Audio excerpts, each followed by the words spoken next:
Welcome back to another episode of Work in Progress. Today we will be covering one of our most popular topics, the resume.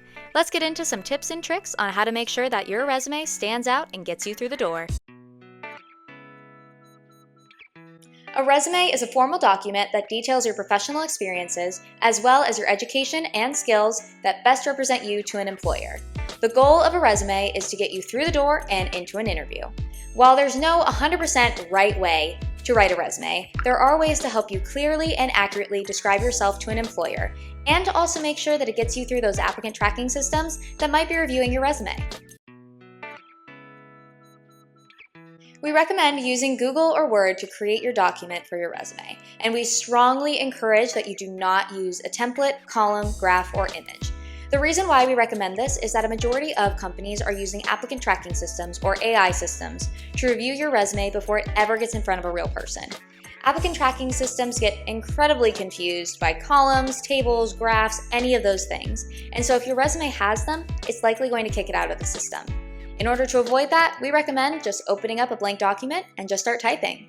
Keep your margins to 1/2 inch to 1 inch, and use a 10 to 12 point font in an easily readable style, such as Times New Roman.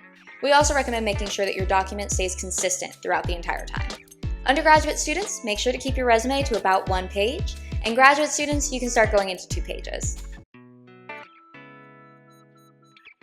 Your resume can be made up of a ton of different sections, and it's all based on what makes the most sense for you to highlight. At the top of your resume, you should include a heading with your contact information, followed by your education. But past that, you can kind of do whatever makes the most sense for you. We do recommend that using your most relevant experience up towards the top of your resume might be the best bet depending on the job that you're applying for.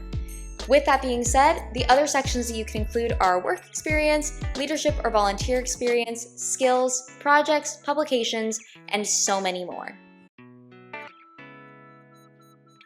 Something to note is that it is okay if the experience that you had was not a paid one. If you learned something or learned a skill, it should go on your resume. An example of when this would be relevant is, let's say you're applying for a PR position out of undergrad, and you've been PR manager of your sorority, but you also had a paid internship in a marketing business. Both of those experiences should be included in your resume under a relevant experience section. Now, how to describe your experiences is also super important. You want to make sure that an employer understands what you did just from the bullet points that you kind of give them. So within your bullet points, we recommend following the following formula: action verb plus task plus result. This allows you to give a lot of detail without necessarily turning that bullet point into a paragraph. One way that you can improve your resume is by adding quantifiers to your experiences. Quantifiers are a way where you can put a number to a task, which can really help employers to kind of figure out what exactly you did while you were doing this position. So an example of this is, one way you could say it is, worked on a team to complete a project. Or you could say, worked on a team of 10 coworkers to complete this project. Additionally, you should try to switch up your action verbs when describing your experiences and tailor your resume to make sure that it matches the job description you're applying for. Another helpful tip is to make sure that your materials, including your cover letter, resume, or anything else, maintain consistency. Be sure to check spacing, font size, italics or bold, whether you use a season or a month, to make sure that all your documents maintain consistency. Last but not least, before you turn in your application materials, make sure you have someone review them. It's really helpful to have another set of eyes on your documents because they may miss the small errors that you might not have seen. Remember that your resume is the first impression that an employer is going to have on you. Make sure that that resume is looking good so that you can have a great first impression.